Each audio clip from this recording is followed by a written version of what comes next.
시청자 여러분, 안녕하십니까? 7월 27일 화요일 JTBC 뉴스 아침엔 시작합니다. 오늘 0시 기준 국내 코로나19 신규 확진자 수는 1,300명 안팎에 이를 것으로 보입니다. 3주째 4자릿수 확진자가 발생하고 있습니다. 이 같은 상황에서 전파력이 강한 델타 변이 바이러스는 이미 우세종이 된 것으로 분석됐습니다. 오늘부터 비수도권 지역에서는 거리두기 3단계가, 특히 유행이 심각한 대전에서는 4단계가 적용됩니다.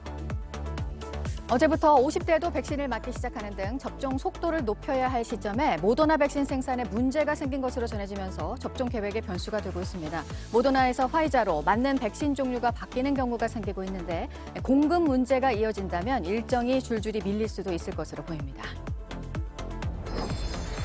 세월호 유가족들이 서울 광화문 광장 남측에 있는 기억 공간을 자진 철거하기로 결정했습니다. 광화문 광장 공사가 끝날 때까지 서울시 의회가 내주기로 한 곳에 새로운 기억 공간을 마련할 방침입니다. 유가족 협의회는 오늘 오전 10시 기자회견을 열고 구체적인 계획을 발표합니다. 히말라야 14좌 완등에 성공했지만 조난사고로 실종된 김홍빈 대장에 대해서 가족들이 수색 중단 결정을 내린 가운데 이달 초에는 브로드피크 베이스 캠프 근처에서 한국인 산악인의 시신이 발견된 것으로 전해졌습니다. 22년 전 실종됐던 허승관 씨로 시신 수습은 다음 주 초쯤 가능할 것으로 보입니다. 한국전쟁 정전협정 체결 68주년을 맞아 조 바이든 미국 대통령이 기념 호고문을 발표했습니다. 한미 양국은 희생의 역사를 함께한 동맹이라며 역사적 우정과 신뢰가 매우 자랑스럽다고 평가했습니다. 한국 양궁이 혼성단체, 여자단체에 이어서 남자단체전에서도 올림픽 금메달을 따내면서 우리 양궁의 위상을 보여줬습니다. 안산 선수에 이어서 김재덕 선수도 2관왕입니다. 선수들은 이제 남녀 개인전에 나섭니다. 코로나19 4차 대유행 속에 하루 1,000명이 넘는 확진자가 3주째 계속해서 발생하고 있습니다. 어젯밤 9시까지 추가로 확진 판정을 받은 사람도 1,219명으로 오늘 0시 기준 신규 확진자 수 역시 1,300명 안팎에 이를 것으로 보입니다. 델타 변이 바이러스가 빠르게 퍼지면서 우세종으로 자리를 잡아가고 있고 여름 휴가철을 맞아 비수도권 감염 비중이 점차 높아지는 것도 걱정입니다. 이에 따라 오늘부터 비수도권 지역에서는 식당과 카페, 노래방 등의 영업이 밤 10시까지로 제한되고 5명 이상의 사적 모임이 금지되는 거리두기 3단계가 시행됩니다. 네, 연일 4자릿수 확진자가 나오는 상황에서 언제쯤 좀 확진자가 줄게 될지 지금 여러 얘기들이 나오고 있는데요. 저희 취재진이 입수한 정부 측 보고서에 따르면 다음 달 1일쯤에는 코로나 확산세가 정점을 찍고 조금씩 안정이 될 것으로 예측이 됐습니다. 수도권의 확진자 수는 줄기 시작한 상황에서 커지고 있는 이 비수도권의 확산세도 잡힐지가 관건이 될 것으로 보입니다. 최승훈 기자가 첫 소식으로 전해드립니다. 정부는 이달 1일부터 거리두기를 포함해 방역 수칙을 조금 풀어주기로 했습니다. 새로운 거리두기 체계는 예정대로 7월 1일부터 시행될 것이며 최근 일주일간 평균 환자 수에 따라 수도권은 2단계가 적용될 예정입니다. 그런데 개편 하루 전 수도권에서 확진자가 크게 늘었습니다. 결국 거리두기 개편을 미뤘습니다. 하지만 확산세는 더 커졌습니다. 정부는 수도권 지역에 대하여 7월 12일 월요일부터 2주간 새로운 거리두기의 최종 단계인 4단계를 적용하기로 결정했습니다. 이후 지금까지 매일 1,000명 넘는 확진자가 쏟아지고 있습니다. 하지만 정부는 확산세를 잡을 수 있다고 했습니다. 국민들의 이동량을 한 20% 정도까지 줄이면 이달 말쯤을 어느 정도 이제 정점을 찍고 1,000명대 수준에서 관리가 될 것 같다고 하고요. JTBC가 입수한 정부 측 보고서입니다. 수도권 감염 재생산 지수는 0.94입니다. 확진자 1명이 1명보다 적게 감염시킨다는 겁니다. 이 숫자가 1보다 낮으면 확산세는 줄어듭니다. 실제로 수도권에서 일주일 평균 확진자 수는 엿새째 줄어들고 있습니다. 전국 감염 재생산 지수도 계속 줄고 있습니다. 최근에 1.02까지 떨어졌습니다. 이대로라면 다음 달 1일에는 정점을 찍고 이후에 조금씩 안정될 것이라고 보고서는 예측했습니다. 4단계 효과 때문에 이미 수도권의 어떤 유효 감염 재생산 지수는 감소하고 있는 상황이고요. 전국적으로도 감소하고 있습니다. 다만 비수도권이 관건입니다. 특히 경남, 경북과 충청, 제주의 확산세가 큽니다. 수도권의 급증세는 정체된 모양새이나 풍선 효과, 또 휴야철의 이동량 증가로 비수도권의 대도시 및 여행 지역을 중심으로 증가세로 전환되면서 오늘부터 2주간 시행되는 비수도권 거리두기 3단계가 유행 차단의 분수령이 될 것으로 보입니다. JTBC 최승훈입니다. 온 국민이 사회적 거리두기를 철저하게 지켜서 4차 대유행을 하루라도 빨리 진정시키는 것과 동시에 정부는 어떻게 해서든지 백신 접종을 계획대로 진행해야 합니다. 그런데 어제부터 시작된 50대 접종에 주로 쓰일 예정이던 모더나 백신 생산과 수급에 차질이 생겼습니다. 일단 급한 대로 화이자 백신으로 바꿔서 접종하고 있는데 백신 총량이 모자라서 일정이 줄줄이 밀릴 수도 있습니다. 윤영탁 기자가 보도합니다. 50대 접종 대상자들이 차례를 기다립니다. 이 병원에서만 하루에 150명을 접종했습니다. 맞아야지 더 빨리 종식될 수 있을 것 같아서 그래서 결정하고 왔습니다. 예약은 모더나 백신으로 했습니다. 하지만 화이자 백신을 맞았습니다. 모더나 물량이 부족해서 수도권은 모두 화이자 백신을 쓰기로 했기 때문입니다. 그런데 그것마저도 중구난방입니다. 이 의료기관은 서울에 있지만 50대에 모더나 백신을 접종하고 있습니다. 이 의료기관처럼 수도권의 250곳은 모더나 백신만 공급받기로 했기 때문입니다. 백신이 수급이 좀 안 되냐, 왜 이렇게 매스컴에서 나왔던 거하고 그 정보 내용하고 다르냐 이런 말 많이 하죠. 네, 다행히 맞는 게 정말 감사해요. 정부는 7월 말인 이번 주부터 대규모의 백신 물량이 들어온다고 장담했습니다. 정작 마지막 주가 됐지만 모더나 백신 생산에 문제가 생겼다는 소식이 나왔습니다. 아직 현황 파악도 안 됐습니다. 저희는 사실관계 파악과 대책 마련을 위해서 수시 실무 협의를 진행하는 등 행정적, 외교적 역량을 총동원하고 있습니다. 정부는 8월 말까지 화이자와 모더나, 아스트라제네카 백신을 모두 합쳐 3천만 회분을 들여올 계획이었습니다. 모더나 백신의 물량은 50대 연령층이 1차, 2차 접종을 모두 받으실 수 있을 만큼 충분한 규모로 50대 접종 대상이 모두 730만 명입니다. 두 번을 모두 맞으려면 적어도 1,500만 회분은 모더나 백신으로 들여와야 하는 겁니다. 이제 모자란 건 화이자 백신으로 막아야 합니다. 남은 화이자, 모더나 백신은 200만 명분 뿐입니다. 이대로라면 40대 이하 접종, 기약 없이 밀릴 수도 있습니다. JTBC 윤영탁입니다.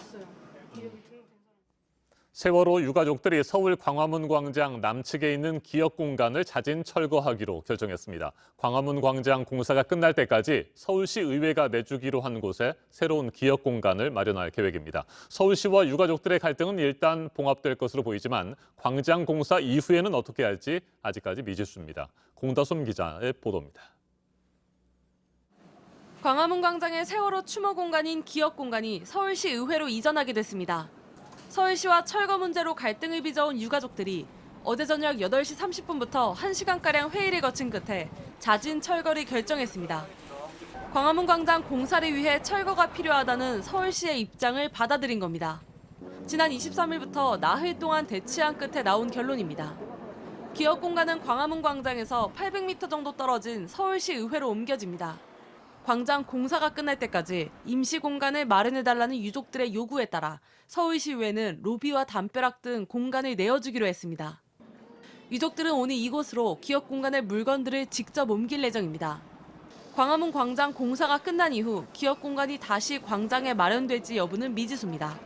서울시는 새 광장의 시설물 추가 설치는 협의 대상이 아니라고 강경한 태도를 보이고 있습니다. 유가족 협의회는 오늘 오전 10시 기억 공간 앞에서 기자회견을 열고 앞으로의 구체적인 계획을 발표할 예정입니다. JTBC 공다솜입니다.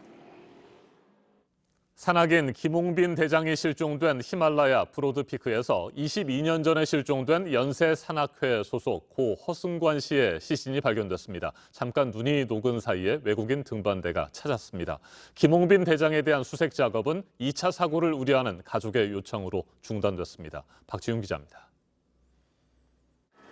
이달 초 한 외국인 등반대가 22년 전에 실종된 산악인 고 허승관 씨의 시신을 히말라야 브로드피크 베이스 캠프 근처에서 찾았습니다. 눈이 잠깐 녹은 사이 풍화된 시신이 발견된 겁니다. 고인의 신원은 함께 발견된 연세산악회 재킷과 깃발 등을 통해 확인됐습니다. 허 씨는 27살이던 1999년 7월 29일 연세산악회 소속으로 고 박영석 대장 등반대와 함께 8,047m 브로드피크 등정에 나섰습니다. 그런데 해발 7,300m 지점에서 허 씨는 등반을 포기했고 하산하던 도중에 실종됐습니다.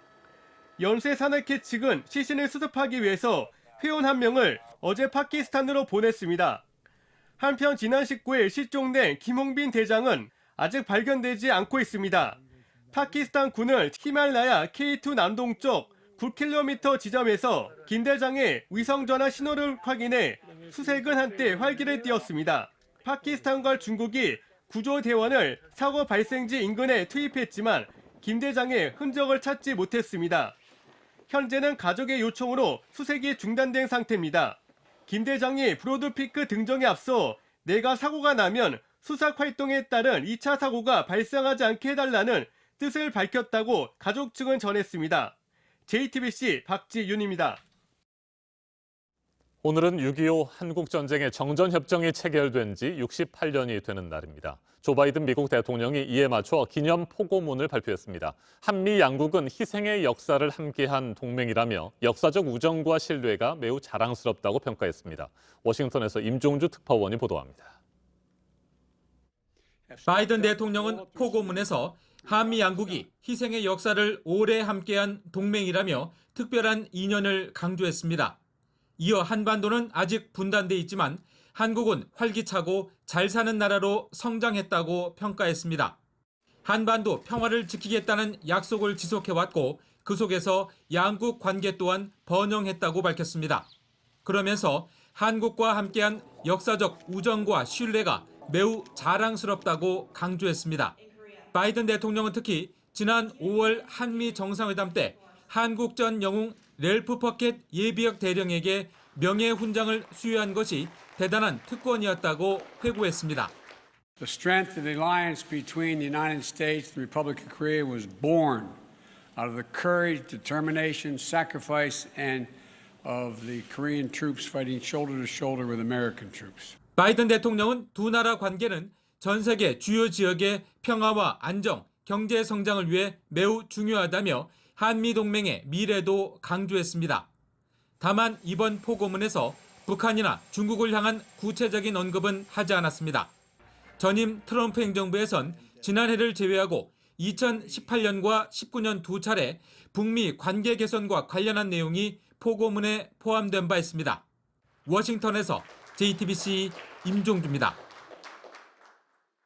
중단됐던 민주당 대선 경선 후보들 간의 TV 토론이 내일부터 이제 다시 시작이 되는데요. 요즘 서로 난타전을 벌이고 있는 이재명, 이낙연 두 주자에 대해서 민주당 지도부가 나섰습니다. 지역주의를 놓고까지 공방을 벌이자 경고를 했습니다. 이희정 기자입니다. 친문이 문제 삼은 건 이재명 지사의 인터뷰였습니다. 백제 호남이 주체가 돼 한반도를 통합한 적이 없다고 말한 걸 두고 지역주의를 조장했다고 비판한 겁니다. 특히 호남 출신 이낙연 전 대표는 특정 지역 출신은 정권은 잡을 수 없다는 뜻이냐는 취지로 비판에 앞장섰습니다. 왜 저만 잘못했다고 하는지를 모르겠고요. 그리고 중앙일보를 보면 상식적으로 문제 제기를 할 수 있게 돼 있지 않나요? 그러자 이 지사는 이 말을 하게 된 맥락을 직접 공개해 역공에 나서며 논란을 키웠습니다. 이낙연 대표는 전국에 매우 골고루 득표 지지를 받고 있어서 이분이 나가서 이길 수 있겠다. 이긴다면 이건 역사다. 이 다툼에는 또 다른 호남 출신 후보 정세균 전 총리도 가세했습니다. 이렇게 경선 후보 간 공방이 금기어인 지역주의를 둘러싼 논란으로까지 흐르자 민주당 안팎의 위기감도 커지고 있습니다. 다시 지역주의 강으로 돌아가서는 안 됩니다. 후보들 간에 지역주의 논란이 벌어지고 있는 것은 매우 유감스러운 일입니다. 당 선거관리위원회는 각 후보 캠프의 책임자인 선거대책본부장을 소집해 경고도 했습니다. 선을 넘은 불상사나운 상호 공방에 대해서는 즉각 멈춰줄 것, 그리고 더 이상 되풀이하지 말 것을 당부드립니다. 일단 캠프 6곳 모두 중재를 받아들이긴 했지만 경선 투표일이 가까워지면 신경전은 언제든 재발발할 수 있습니다.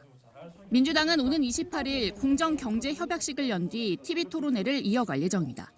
JTBC 이희정입니다.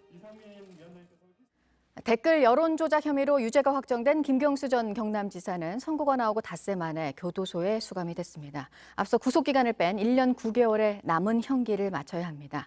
경남도지사 보궐선거를 치를지도 지금 관심인데요. 도 선관위에서 오늘 결정을 합니다. 구석찬 기자입니다.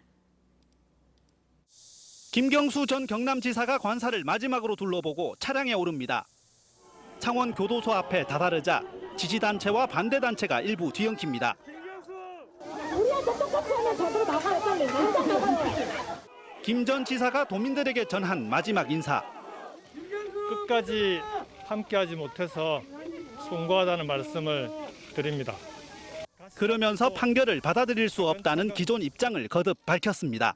외면당한 진실이지만 언젠가는 반드시 제자리로 돌아올 것이라고 저는 확신합니다.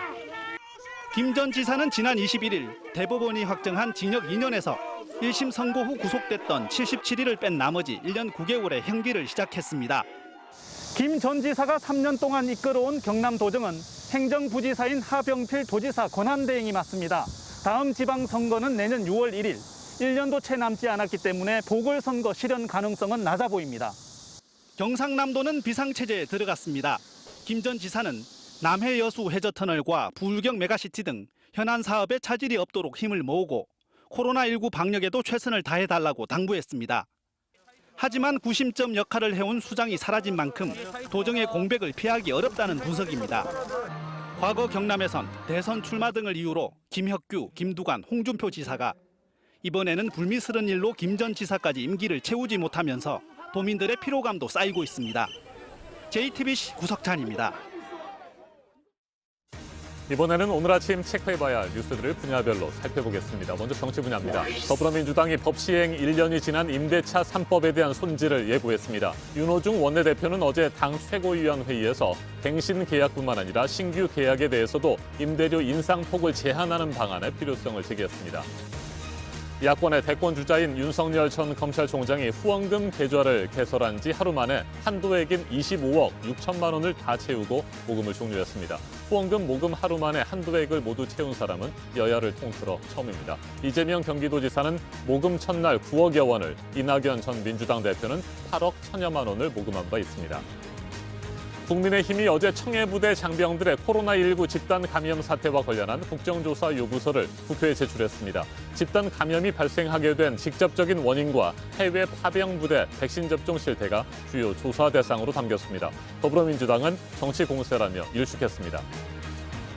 어제 서울 외환시장에서 원달러 환율이 달러당 1,155원에 장을 마쳤습니다. 하루 전 종가보다 4.2원 올랐고 작년 10월 이후 9개월여 만에 최고치입니다. 이번 주 후반 미국의 통화 긴축 우려가 나올 것으로 예상되면서 투자자들이 달러 매수에 나선 것으로 분석이 됐습니다.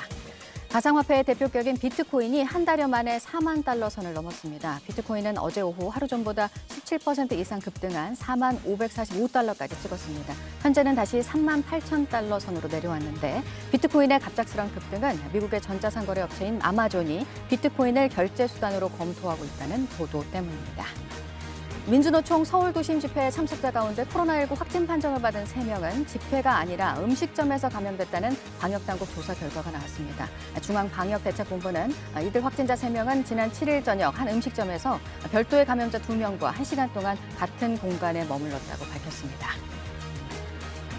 계속해서 사회 분야 뉴스입니다. 어제 오후 2시 50분쯤 서울 이촌동 아파트에서 불이 나 1시간 만에 꺼졌습니다. 주민 1명이 화상을 입어 병원으로 옮겨졌고 7명이 구조됐습니다. 소방당국은 아파트 내부 에어컨에서 불이 시작된 것으로 보고 정확한 화재 원인을 조사하고 있습니다. 폭염 속에서 야외 훈련을 받던 신입 경찰관 3명이 열사병으로 쓰러졌습니다. 경찰에 따르면 지난 25일 오후 6시쯤 충북 충주시 중앙경찰학교에서 구보 훈련을 받던 신입 순경 3명이 탈진해 병원으로 이송됐습니다. 1명은 아직까지 의식을 회복하지 못하고 있는 것으로 알려졌습니다. 과거 동거녀의 중학생 아들을 살해한 혐의로 구속된 남성과 공범의 신상 정보가 공개됐습니다. 48살 백광석과 공범 46살 김신남으로 경찰은 성인인 이들이 합동해 중학생을 잔혹하게 살해했고 범행 증거가 충분해 신상 공개를 결정했다고 밝혔습니다. 한국의 갯벌이 유네스코 세계유산에 올랐습니다. 충남 서천과 전북 고창, 전남 신안, 보성, 순천 등 모두 4곳의 갯벌이 해당이 됩니다. 한국의 갯벌에는 멸종위기에 처한 물새 22종과 해양 무척주 동물 5종이 서식하며 범개를 포함해 고유종 47종이 있습니다. 오는 9월에 열리는 제78회 베니스 영화제에 초청받은 92편의 영화가 공개됐습니다. 이 가운데 한국 배우 전종서가 주연한 할리우드 영화 모나리자와 블러드문 등 21편은 황금사자상 후보작에 올랐습니다. 한국 영화는 초청작 리스트에 포함되지 않았습니다. 기독교 복음을 전파한다며 사찰에 불을 낸 40대 장모 씨가 항소심에서도 징역 2년 6개월의 실형을 선고받았습니다. 당신은 지난해 1월 경기 남양주 수진사 종각에 방어하려다 미수에 그쳤고 같은 해 10월에는 수진사 스님들에게 복음을 전파하려다 실패했다는 이유로 사찰에 불을 낸 혐의를 받고 있습니다. 퇴직교사 부당 특별 채용 의혹을 받는 조희연 서울시 교육감이 오늘 오전 9시 고위공직자범죄수사처에 출석을 합니다. 지난 4월 공수처 1호 수사 대상이 된 조 교육감은 공수처 포토라인에서는 첫 피의자가 됩니다. 조 교육감은 그동안 특채 의혹에 대해서 공수처에 수사 권한이 없다고 주장해왔습니다. 유엔군 참전의 날을 맞아 오늘 오전 청와대에서는 유공포상 수여식이 열립니다. 이 자리에서 한국전쟁 당시 미국 종군 신부로 참전했다 숨진 에밀 카폰 신부가 대한민국 최고 등급의 무공훈장인 태극 무공훈장을 받습니다. 에밀 카폰 신부의 조카가 대리 수상을 합니다. 한국 수영의 샛별 황선우가 오늘 오전 10시 43분 도쿄올림픽 남자 자유형 200m 결승에 출전을 합니다. 어제 준결승에서 전체 6위로 결승에 오른 황선우는 지난 25일 예선에서는 1분 44초 62의 한국 신기록을 작성한 바 있습니다. 한국 수영에서 올림픽 시상대에 선 선수는 지금까지 박태환 단 한 명뿐입니다. 분야별 뉴스들 체크해드렸습니다.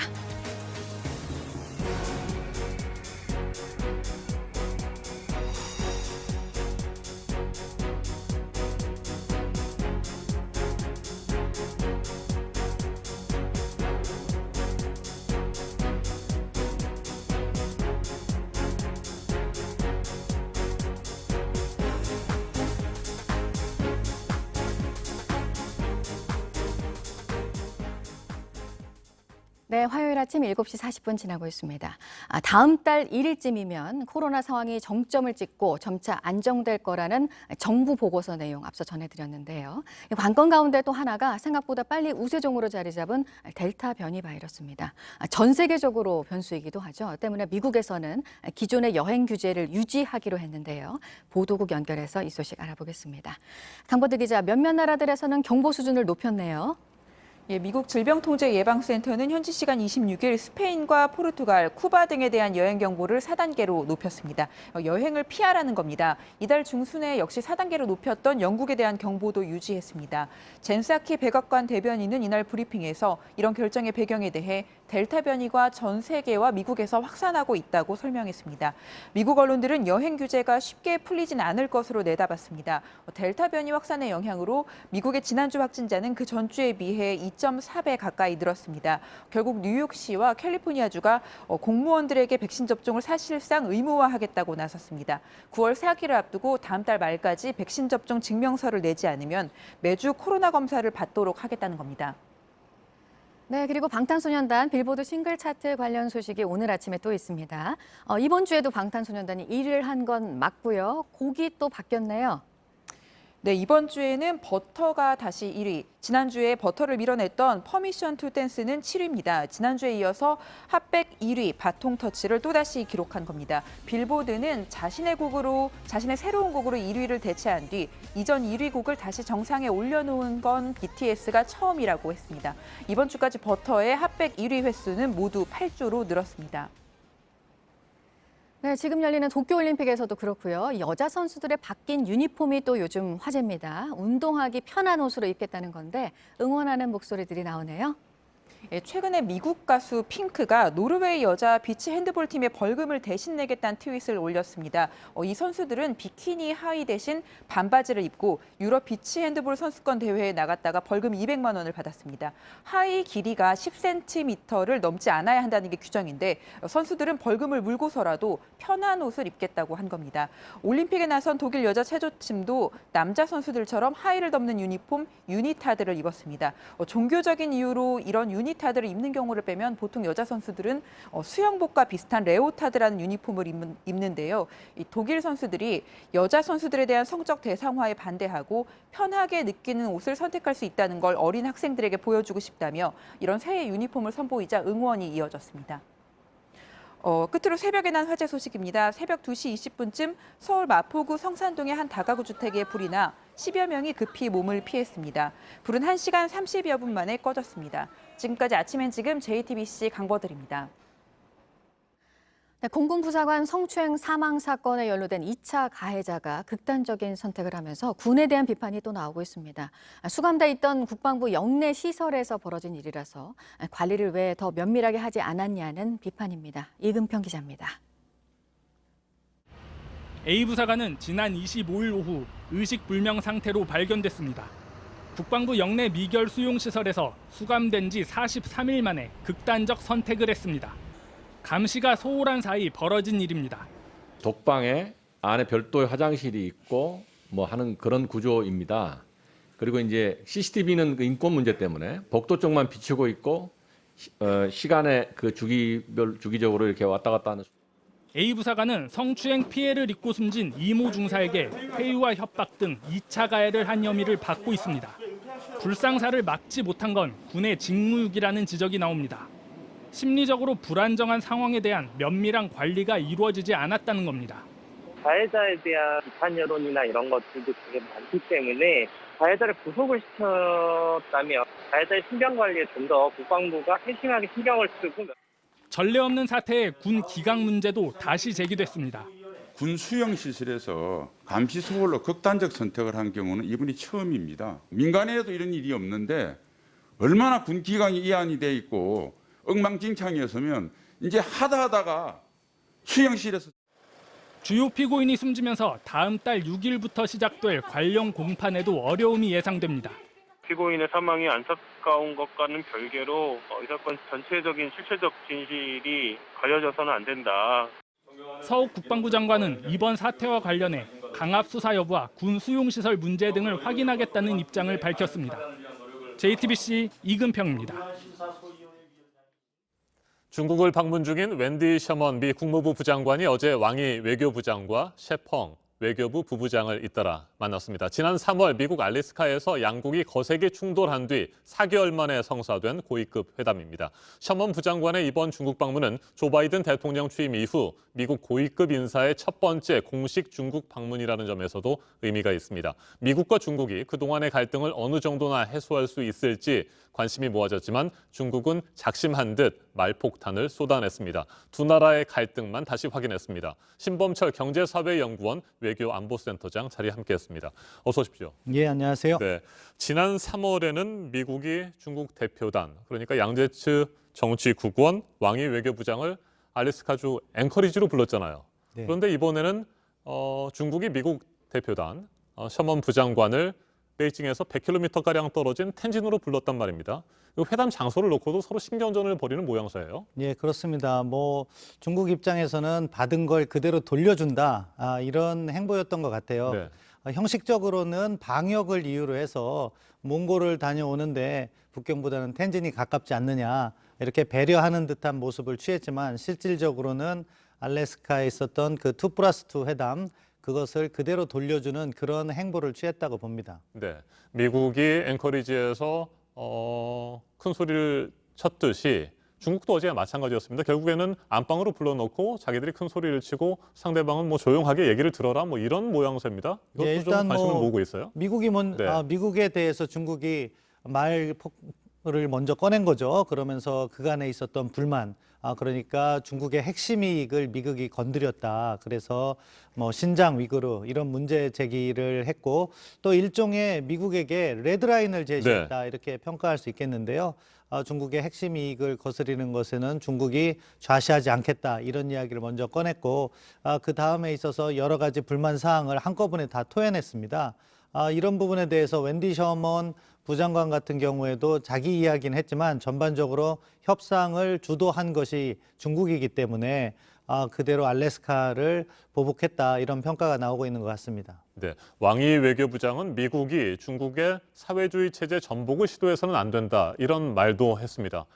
사회주의 체제를 전복하려고 한다. 실제로 그렇게 판단하고 있을까요? 뭐 중국 체제에 대해서 언급하는 것, 특히 네. 인권 문제라든가 이런 부분을 중국이 상당히 불편해하는 거죠. 결국 중국은 자기들이 미국과 대등한 슈퍼파워다 이런 인식을 하고 있는데 체제에 관한 문제를 미국이 제시하니까 그것을 이렇게 불만을 표현하는 건데 셰펑 부장관은 이렇게까지 이야기를 했더라고요. 지금 미국이 중국을 2차 세계대전 때 일본이라든가 냉전 시대 때 소련으로 인식하는 것 같다. 가상의 적으로 여긴다는 그렇죠. 말이죠? 그런 부분에 대해서 네. 불만을 표시했는데 미국 입장에서는 일단 그런 뭐 중국의 불만에 대해서 듣고 그렇지만 뭐 경쟁은 하겠지만 적대시하진 않겠다는 취지로 이야기를 한 것 같습니다. 네.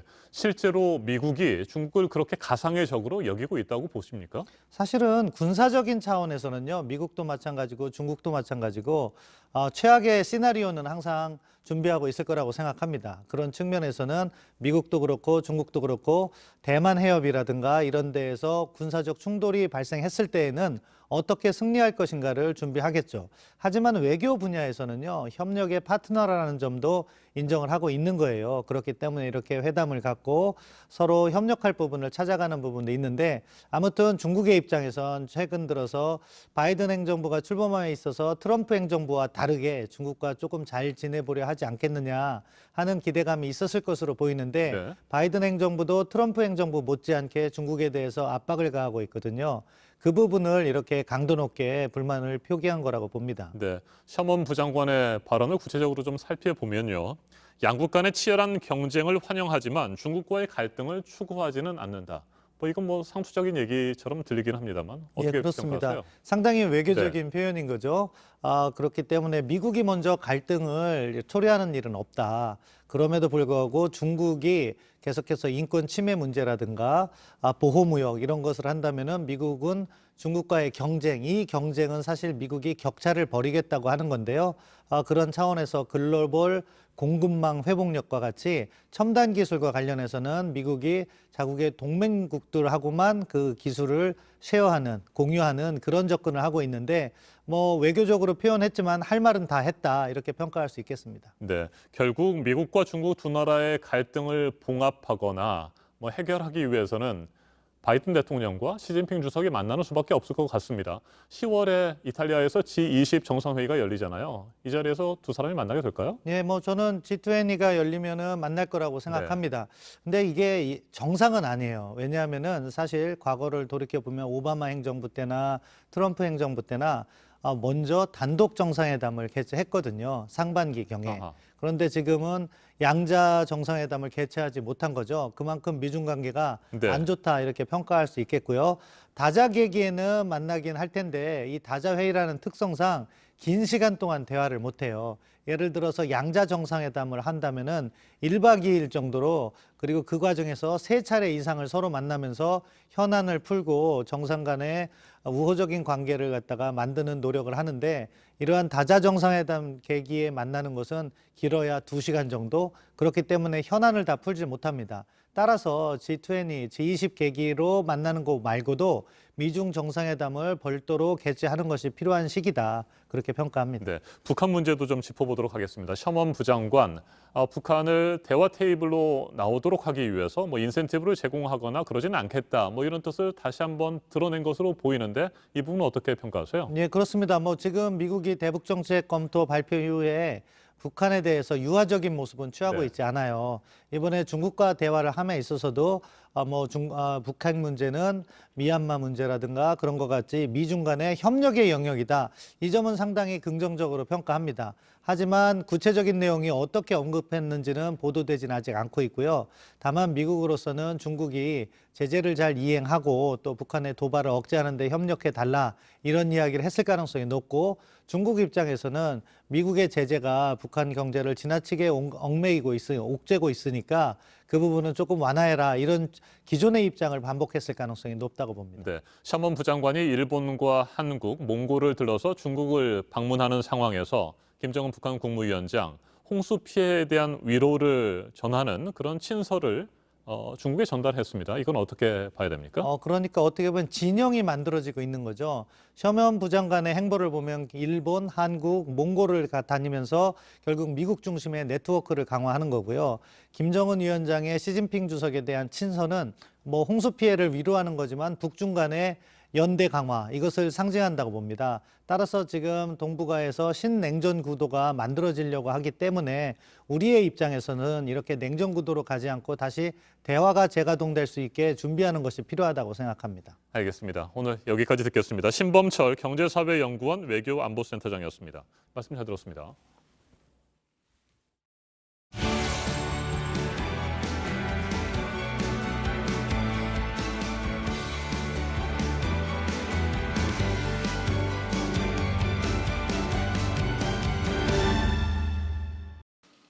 소나기가 예보된 강원과 경북 일부 산지를 뺀 전국에 현재 폭염특보가 내려져 있습니다. 오늘은 서울이 35도, 춘천은 36도까지 오릅니다. 35도 안팎의 폭염과 밤에도 열기가 식지 않아서 나타나는 열대야는 다음 주까지는 이어질 것으로 보입니다.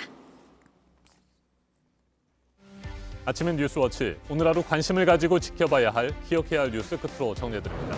오늘 0시 기준 국내 코로나19 신규 확진자 수는 1,300명 안팎에 이를 것으로 보입니다. 3주째 4자릿수 확진자가 발생하고 있습니다. 이 같은 상황에서 전파력이 강한 델타 변이 바이러스는 이미 우세종이 된 것으로 분석됐습니다. 오늘부터 비수도권 지역에서는 거리두기 3단계가, 특히 유행이 심각한 대전에서는 4단계가 적용됩니다. 코로나 백신 접종 속도를 높여야 할 시점에 모더나 백신 생산에 문제가 생긴 것으로 전해지면서 접종 계획에 변수가 되고 있습니다. 모더나에서 화이자로 맞는 백신 종류가 바뀌는 경우가 생기고 있고 공급 문제가 이어지게 된다면 접종 일정이 줄줄이 밀릴 수도 있을 것으로 보입니다. 세월호 유가족들이 서울 광화문 광장 남측에 있는 기업 공간을 자진 철거하기로 결정했습니다. 광화문 광장 공사가 끝날 때까지 서울시 의회가 내주기로 한 곳에 새로운 기업 공간을 마련할 방침입니다. 유가족 협의회는 오늘 오전 10시 기자회견을 열고 구체적인 계획을 발표합니다. 히말라야 14자원 등에 성공했지만 조난사고로 실종된 김홍빈 대장에 대해서 가족들이 수색 중단 결정을 내린 가운데 이달 초에는 브로드피크 베이스 캠프 근처에서 한국인 산악인의 시신이 발견된 것으로 전해졌습니다. 22년 전에 실종됐던 허승관 씨로 현지에서 시신 수습이 이루어질 예정입니다. 오늘 전해드릴 소식은 여기까지입니다. 이상으로 JTBC 뉴스 아침엔 화요일 순서 모두 마치겠습니다. 내일 아침 7시 20분에 다시 찾아뵙겠습니다. 건강한 하루 보내시기 바랍니다. 고맙습니다.